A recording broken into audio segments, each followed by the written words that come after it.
আগুনের সূত্রপাত কোথা থেকে এখন পর্যন্ত সুনির্দিষ্টভাবে জানা যায়নি, তবে স্বরূপকাঠি ফায়ার সার্ভিসের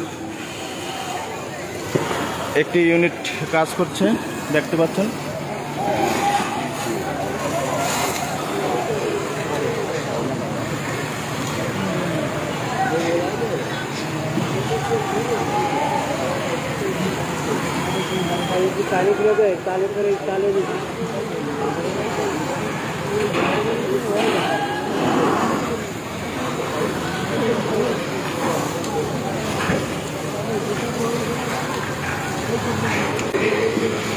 ভোর 5:30টার দিকে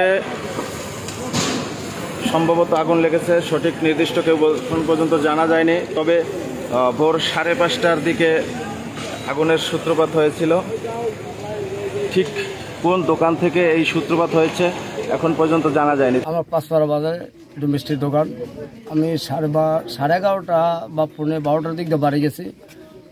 1টার একটু পরেই একজনে মোবাইল করছে, শুনছে আগুন লাগবে। দৌড়ে আসছে, দেখি যে 3-4-5টা ঘর তখন অলরেডি আগুন জ্বলাটা খাইছে।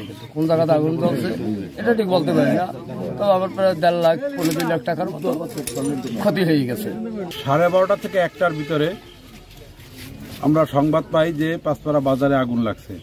আমরা সংবাদ পাইয়া বাজারে আসি। বাজারে আসার পরে দেখি 2-3টা ঘর একভাবে জ্বলতেছে, কিন্তু আগুন কোত্থেকে লাগছে এবং কিভাবে লাগছে এটা আমরা এখনো পর্যন্ত শনাক্ত করতে পারি নাই।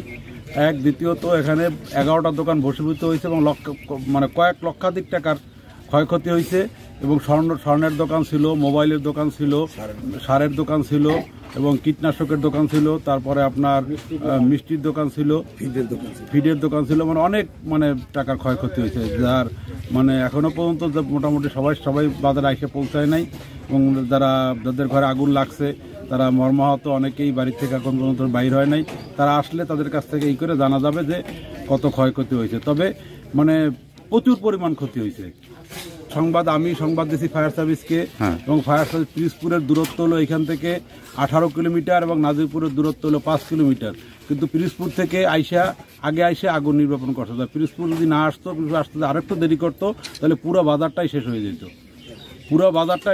শেষ হয়ে যেত।